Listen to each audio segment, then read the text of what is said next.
Allô guys, j'espère que vous allez bien. Bienvenue chez Ladoua It's About Everything. Et bienvenue dans la section d'Oacien.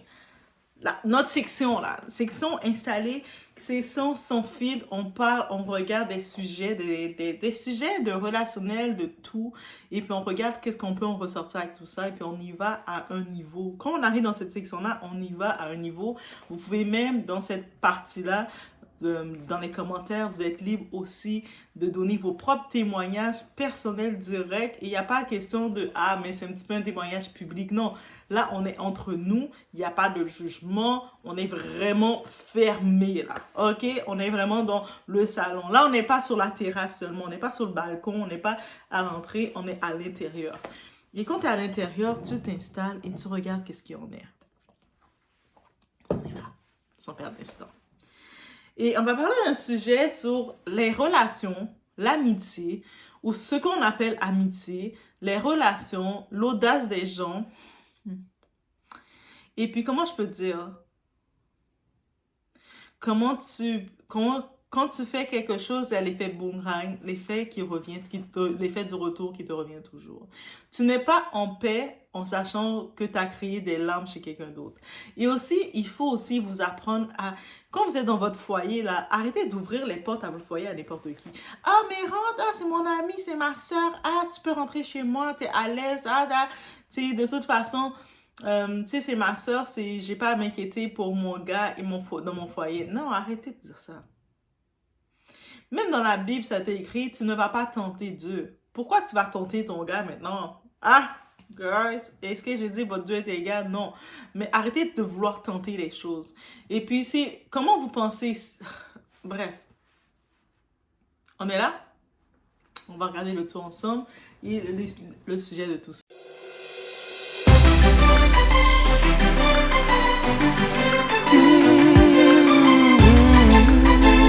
Donc ici, on connaît toute la coach Amanda Chick. Il y a des gens qui font des témoignages. Et actuellement, il y a une personne, une femme qui appelle pour... Elle a besoin de conseils. Elle a besoin de conseils. Elle se dit, elle est tourmentée. Il n'y a pas de paix pour le méchant. Et on peut répéter ça. Il n'y a pas de paix pour le méchant. Tu as fait quelque chose de méchant. Tu sais que tu étais en tort. Même si tu es satisfait de ce que tu as fait, tu penses être satisfait de ce que tu as fait, tu vas sentir que tu n'as pas de paix. Et cette femme-là, qu'est-ce qui arrive? Bon, mais elle appelle, elle a besoin de conseils. Et puis probablement autour d'elle, si elle se retrouve à appeler en ligne de façon ouverte comme ça, en ligne, on tue sa voix, on entend sa voix. Donc elle sait qu'elle peut être reconnue par les gens. Et puis elle demande conseil parce qu'elle sait que dans sa vie pathétique, les gens autour d'elle ne veulent rien savoir d'elle parce qu'elle est en tort. Donc elle dit, là, elle est en couple avec l'ex-mari de celle qui était sa meilleure amie. Elle n'a pas eu un moment de... Elle n'a pas frémi. Là. Elle n'a pas eu le moment de girl code. Quand je vous dis la solidarité féminine, c'est complexe. Donc elle n'a pas eu aucun sentiment de tout ça. Et puis maintenant qu'elle est en couple avec cet homme-là, ok, les hommes ne nous appartiennent pas, personne n'appartient à personne. Ok, elle a fait qu'est-ce qu'elle a à faire.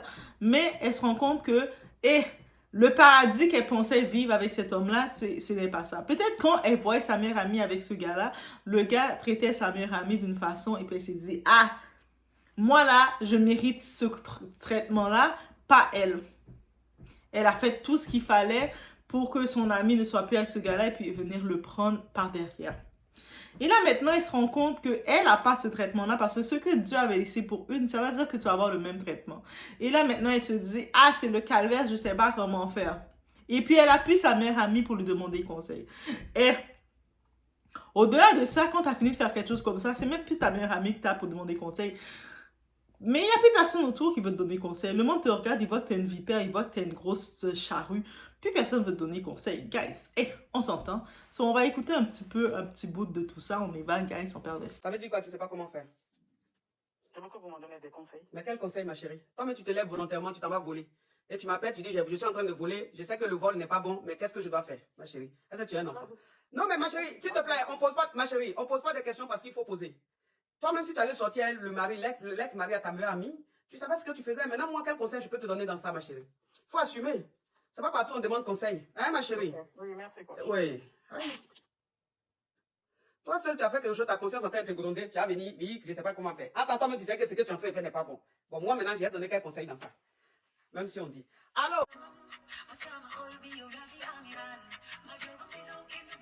Donc, Est-ce que vous voyez l'audace des gens? Maintenant, si on y va honnêtement entre nous, on est entre nous, guys.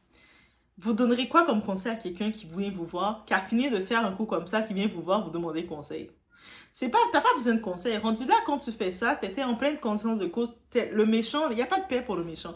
Moi, le seul commentaire que je peux dire à cette personne, mais il n'y a pas de paix pour le méchant. T'as choisi de faire ça, t'as vu l'homme que tu le voulais, que tu l'aimais, et t'as convoité l'homme d'autrui. C'est pour ça que je vous dis, la jalousie, c'est un piège. Arrêtez d'être jalouse, d'envier les jours. Même si vous voyez sur les réseaux les faux couples, moi je dis pas les faux couples, parce qu'on a toute une façon de se présenter ou présenter sa réalité. Si quelqu'un a décidé de matcher avec son chéri, on voit des choses, et vous avez décidé de désirer cette chose-là tellement que vous avez voulu prendre ce que la personne avait, mais ça ne veut pas dire que vous allez avoir le même traitement. Peut-être le type faisait ça pour sa chérie, pour qu'elle était votre ami, mais il ne va pas faire pour vous. Et il y a plusieurs étapes que maintenant on doit regarder ensemble pour faire attention. La première étape, quand on dit protéger votre foyer, c'est protéger votre relation aussi. Donc, arrêtez de vous mettre à l'aise que vos amis, ils ont accès à votre copain, votre chéri, votre homme, ou peu importe. Vous avez quelqu'un dans votre vie qui s'occupe de vous ou qui vous traite correctement dans le respect, parce que oui, ça existe. Il y a des hommes, il y a des personnes qui traitent bien leur partenaire. Vous avez votre partenaire qui vous traite bien et qui ne vous donne pas trop mal à la tête. Préservez-le. Je ne dis pas de le garder caché. Ah non. Les relations cachées, j'y crois pas. Quand vous avez un type, vous êtes en train de parler, discuter, puis le type veut vous garder caché, il veut pas trop vous afficher, mettez-le dans les poubelles, mettez-le dans les fatras, mettez-le dans la toilette, mettez-le où ce que vous voulez. Ce type-là, vous allez nulle part avec lui, ok? Il faut arrêter de commencer à se dire, ah, mais c'est mon... On veut garder caché parce que c'est notre combat, les gens vont parler. Qu'est-ce qu'ils vont parler de quoi? Non. T'es pas un secret, t'es pas un déchet, t'es comme quand t'as été faite, t'as été conçue, tes parents t'ont annoncé au monde entier. Donc, t'es avec quelqu'un qui peut pas t'annoncer, ça veut dire qu'il annonce quelqu'un d'autre. Aussi simple que ça. Toi, tu es sa chisa, tu es son derrière. Est-ce que tes parents t'ont fait pour être ça? Il faut se poser cette question-là. Par contre, là, on va dans le côté afficher veut pas dire tout afficher. Tes amis, moi, je dis une chose, ma meilleure amie, Lana, elle est pas au courant, je suis pas au courant du numéro de son copain. Je pense que la seule fois que j'ai eu son copain, c'est sur LinkedIn, sur les réseaux sociaux, quand il devait m'envoyer, Lana avait changé de numéro de téléphone, et puis on se contactait pas, et puis il m'avait envoyé un message pour m'envoyer son nouveau numéro à elle. Voici, et allô, ça va? Voici le numéro de Lana. Et c'est simple. Il m'a pas donné son numéro à lui. Il m'a dit ça va et tout. Oui, ça va, voici son numéro. Et c'est simple. Ça s'arrête là.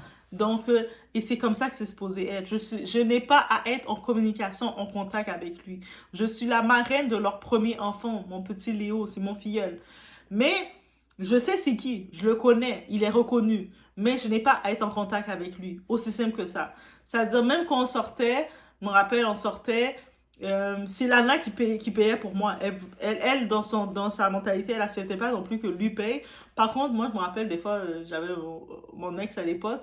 Lui c'était un balleux, là, c'est un enfant de riche. Il aimait ça payer de toute façon. Même elle était surprise, mais il avait la facture finale. C'est pas comme s'il disait qu'il payait, il disait juste, quand le serveur venait, la serveuse venait, il disait, ah, la facture, c'est tout en son nom.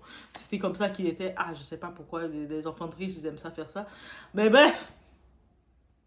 Mais sinon, elle avait pas son numéro. Même si je l'avais présenté comme, je sais pas, je l'avais présenté comme c'est ma meilleure amie et tout. Mais lui a pas son numéro, elle a et tout, mais ils se reconnaissent. Elle sait qu'il existe dans ma vie. Elle a pas son numéro et c'est correct. Moi, je connais son copain, je sais c'est qui.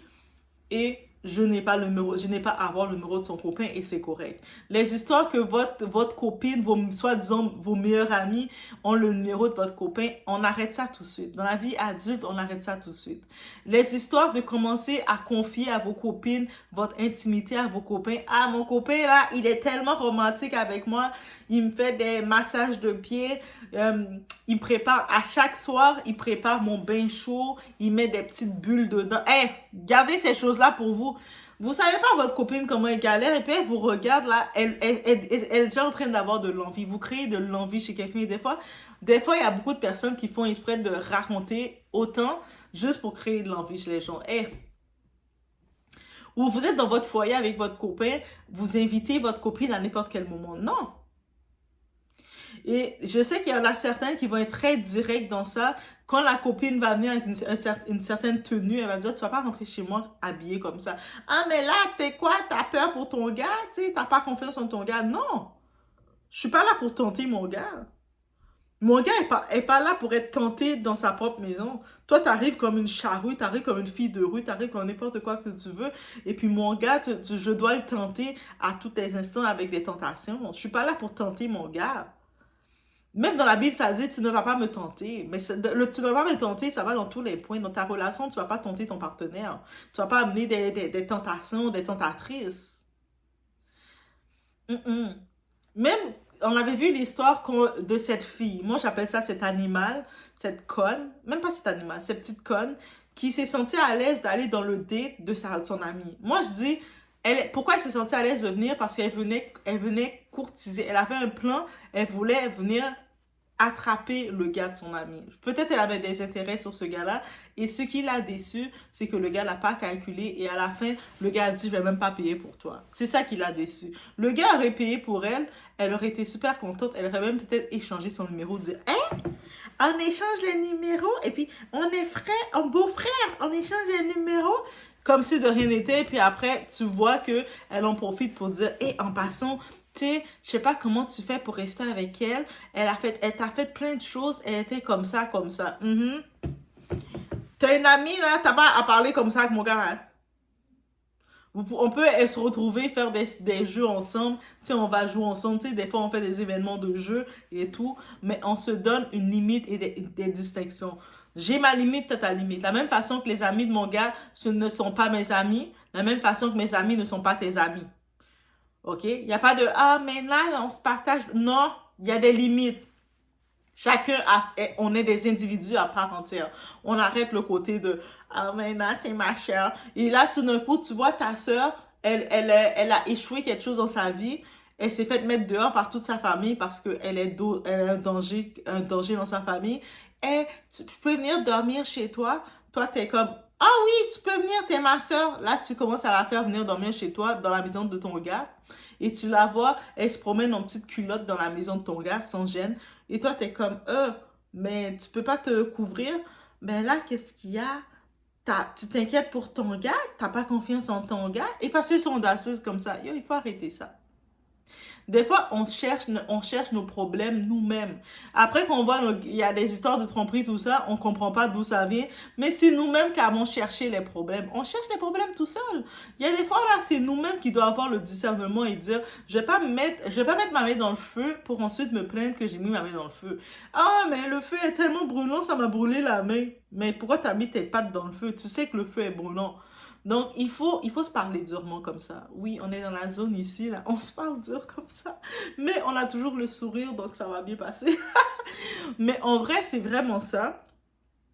Et puis, là maintenant, on va aller dans l'autre partie, où ce que elle appelle maintenant pour demander conseil à la coach. Parce que oui, ces audacieuses-là, ils ont fini de faire le coup qu'ils ont fait et elles demandent conseil.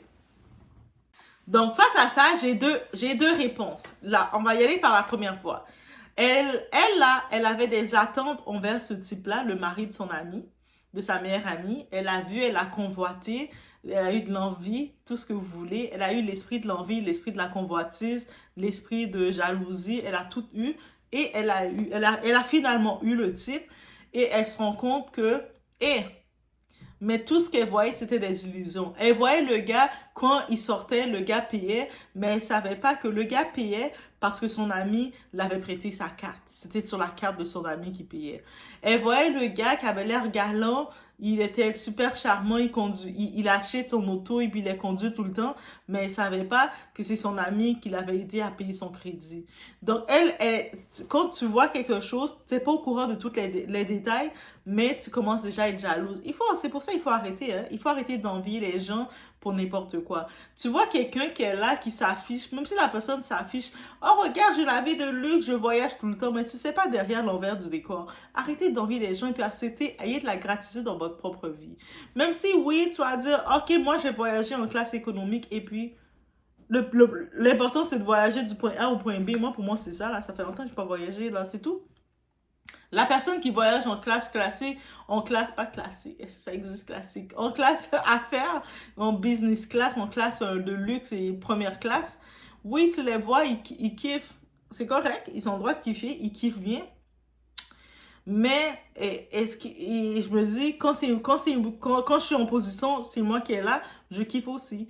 Si je suis pas en position de kiffer, je vais kiffer où ce que je suis. Mais j'ai pas à envier la personne. Tu sais pas dans quelles conditions la personne était. Peut-être la personne était dans les conditions normales, peut-être était dans les conditions de stress. Derrière, tu sais pas qu'est-ce qu'elle a. Donc, tu kiffes juste ta place. Arrêtez de vouloir envier la vie des gens où tu vois quelqu'un qui a son moment de bonheur et toi, tu veux lui voler. Comme si tu allais l'avoir. Tu vas pas avoir ce que la personne a. Si la personne, c'était son moment d'avoir son moment, elle va avoir son moment quand même, là. Tu sais, et puis ça, c'est une chose réelle, là. Tu sais, il y a des fois, vous allez être là pour ça, vous voulez voler l'espace de quelqu'un en vous disant que, ah, mais comment ça, elle est bien comme ça? Moi aussi, je mérite ça. Et puis, vous allez vouloir le saboter, mais vous n'allez pas l'avoir. Ou sinon aussi, il y a l'effet maintenant, il y a la roue qui tourne. Tu vas jamais pouvoir être en paix, peu importe qu'est-ce que tu penses vouloir, être en paix en sachant que tu as fait du mal à quelqu'un qui t'a aimé ou qui t'a considéré. C'est-à-dire, t'imagines que tu avais une amie qui était là pour toi. Quand tu avais tes problèmes, tu avais tes débats, tu vivais tes situations casse-tête bizarres et cette personne était là pour t'écouter, pour t'épauler, était toujours là pour toi et toi, tu viens la saboter, la faire du mal parce que tu étais égoïste et que tu ne voulais pas que la personne soit bien. Et là, maintenant, la personne t'enlève de sa vie. Elle coupe les ponts avec toi. Toi-même, tu vas vouloir rechercher cette personne. Et la personne dit, je peux rien savoir de toi. Tu m'as fait du mal, reste où ce que t'es. Et là, toi, tu vas essayer de forcer la relation en disant, mais là, tu dois me pardonner. Mais pardonner ne veut pas dire retourner. Et ça, c'est important de dire. Quand on pardonne quelqu'un, ça ne veut pas dire qu'on doit retourner dans le feu qui a essayé de nous brûler. Ça, c'est simple. Il y a beaucoup de faux religieux qui vont essayer de faire quoi? Mais tu dois pardonner. Si tu es chrétienne, mais tu dois pardonner et tu dois accepter la personne. Mais accepter quoi? Je t'ai pardonné pour me libérer et je suis libérée. Mais si je suis libérée de quelque chose, je ne vais plus retourner dans ce qui m'a brûlé. C'est-à-dire que si j'étais petite, j'étais naïve, je voulais mettre ma main dans le feu parce que je ne savais pas c'était quoi, j'aimais la couleur du feu. Ah, orange! J'ai mis ma petite main, je me suis brûlée. Mais demain, je ne vais plus jamais mettre ma main dans le feu. Pourquoi j'ai pu mettre ma main dans le feu? Parce que je sais que ça brûle. Mais est-ce que j'ai pardonné le feu? Oui, je t'ai pardonné le feu. Je sais qu'on a toujours besoin du feu, mais je ne mets plus ma main dedans toi parce que je sais que je vais me brûler. Mais c'est la même façon. Quelqu'un t'avait confiance, t'a donné ta confiance, t'a fait du mal, t'a trahi. Tu vas finir par pardonner la personne, tu vas te libérer. Mais est-ce que tu vas refaire confiance à cette personne? On fait comme si de rien n'était et puis on se parle? Non. Je t'ai pardonné, mais toi, tu es dans ta vie, moi, je suis dans ma vie. On n'a plus aucun intérêt ensemble. Je me suis déjà brûlée avec toi une fois. J'ai pas besoin de rebrûler avec toi pour revoir si maintenant, cette fois-ci, ça va être différent. Et ça, il faut le discerner parce qu'il y a beaucoup de monde je me dis, surtout c'est les religieux qui font ça, je me dis, est-ce qu'ils vont à l'église pour de vrai? Mais comme je le dis, quand ils vont à l'église, c'est pour séduire le pasteur, parce que oui, mais ils vont pas à l'église parce qu'ils comprennent vraiment la Bible, ils connaissent la Bible, qu'ils lisent la Bible, ils ont la compréhension de la Bible. Et ça, c'est une réalité aussi qu'il faut dénoncer. Donc, bref, c'est vraiment sur ce que je voulais aller. Mais dans tous les cas, si vous faites une action que vous savez que vous avez fait du mal à quelqu'un qui vous aimait, qui vous considérait, le retour de la vie va venir. Même si la personne vous a pardonné parce qu'elle est passée à autre chose, et vous allez voir la personne passer à autre chose, même si vous retournez vers la personne, faire la manipulation, et mais pourquoi tu me parles plus? Ça fait longtemps, c'est passé. Oui, c'est passé, ça fait longtemps, justement, j'ai passé à autre chose. Mais toi aussi, tu fais partie de mon passé et j'ai plus besoin de retourner vers toi maintenant pour confirmer que j'ai passé à autre chose. J'ai passé à autre chose, que ce soit toi, que ce soit le monde qui m'ont fait du mal, j'avance, mais j'ai plus besoin de vous dans ma vie. Ah, mais là, tu ne nous pardonnes pas. Mais justement, je vous ai pardonné. Maintenant, si toi, dans ta tête, tu n'étais pas pardonné, je ne suis pas responsable que tu n'étais pas pardonné. Parce que pour pardonner quelqu'un, tu n'as pas besoin d'aller voir la personne en face à face pour dire « je t'ai pardonné ». Ça, c'est vraiment les faux religieux qui essaient de vous faire croire ça. Parce que quand tu pardonnes, toi-même, tu peux être tout seul chez toi et tu demandes l'acte de pardon. Tu dis « Dieu, tu sais, je veux pardonner le tout, me pardonner ». pardonner cette situation pour me permettre de m'élever et passer à autre chose. Et quand vous voyez la personne a vraiment passé à autre chose, vous essayez de revenir, d'envoyer des messages, surtout avec les réseaux sociaux.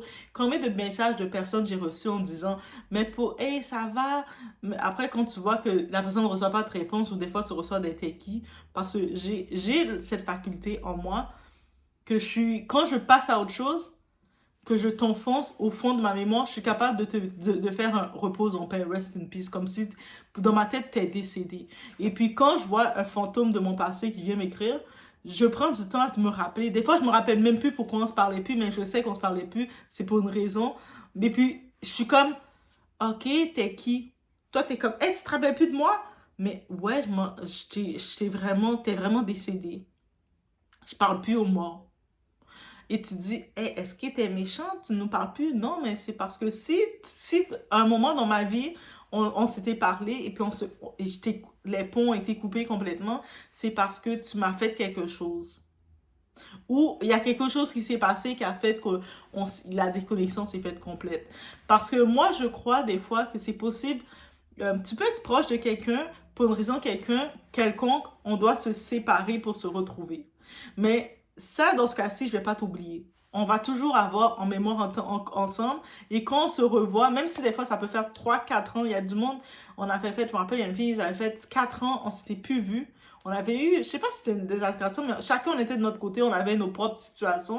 Et quand on s'est revus, on s'est sauté dans les bras l'un de l'autre parce qu'on n'était pas en état de s'exposer, on n'avait pas fait des choses pour se détruire. Et quand on s'est revus, c'était comme, pis qu'est-ce que tu deviens? C'était honnête. Mais quand je sais que tu étais dans une phase que tu as voulu me détruire ou tu as voulu me faire du mal et puis on s'est séparés, que je t'ai, dans ma tête, tu es morte, mais il n'y a pas de retour. Il n'y a plus de retour. Il n'y a même pas question, ah, mais tu ne vas pas pardonner. Non, au contraire, je t'ai tellement pardonné que tu es morte dans ma tête. Et je ne parle pas aux morts de cet état. Je parle aux esprits et tout. Bref, guys. Donc, c'est vraiment sur ce que je veux venir. C'est-à-dire que quand vous faites quelque chose, vous faites du mal à quelqu'un et vous voyez que la personne a passé à autre chose, elle est plus sur votre bord, ça, c'est sûr qu'il y en a beaucoup, ils n'aiment pas ce sentiment-là et puis ils essaient de recontacter la personne pour essayer de s'expliquer. Mais expliquer de quoi? Tu es avec son ex-mari. Qu'est-ce que tu veux d'elle? Tu veux qu'elle te donne des conseils pour gérer son ex-mari? Elle est plus avec son ex-mari, c'est-à-dire c'est ton gars maintenant. Gère-le, toi. Comme tu sentais que tu pouvais mieux le gérer qu'elle-même. Maintenant, gère-le. Quel conseil que tu veux? Ça, c'est l'audace des gens, mais tout ça, c'est à cause qu'on donne trop d'ouverture à notre foyer. On laisse n'importe quoi, n'importe qui, n'importe quelle énergie entrer dans notre foyer. On est comme trop explicite dans le tout. On confond entre s'afficher, notre relation et dévoiler notre relation. Et c'est deux choses différentes. Ça peut aussi être sujet de notre discussion. Mais vraiment, ça m'a permis d'amener ce petit topic-là avec vous. Laissez-moi savoir ce que vous en pensez. Aussi, c'est safe zone. Là, on est dans les sections, on peut y aller, on peut tout se dévoiler complètement ici. Si vous êtes là, c'est parce que vous voulez aller ensemble. On est là pour être meilleure personne. On n'est pas parfaite. Moi, je suis pas parfaite. Moi, je suis là, comme vous le voyez, même dans mon vocabulaire, je suis pas parfaite. Donc, on s'attend pas à la perfection. On s'attend juste à être la meilleure version qu'on était hier. C'est juste ça qu'on veut être. Hier, peut-être je pétais des coches parce que, je sais pas, il n'y avait pas assez de glace dans mon cappuccino glacé et je pétais des coches. Mais demain, je vais péter un peu moins de coches. Je vais péter des coches encore, mais un peu moins. Il y a un petit peu moins de glace, mais peut-être moins de glace. Et c'est ça l'important. Donc, ensemble, on peut s'assurer pas de se comparer à l'autre, de dire moi toi elle est bonne, elle est trop la meilleure, non, ou moi je suis trop. On n'est pas parfait. Et puis notre imperfection, c'est ça qui fait notre charme. Et c'est de ça qu'on y va dans les doigts saints. Quand on est les doigts saints, c'est comme ça qu'il faut le voir, guys. Je vous laisse sur ce. J'attends de vous lire ensemble, en toute intimité. OK? Peace.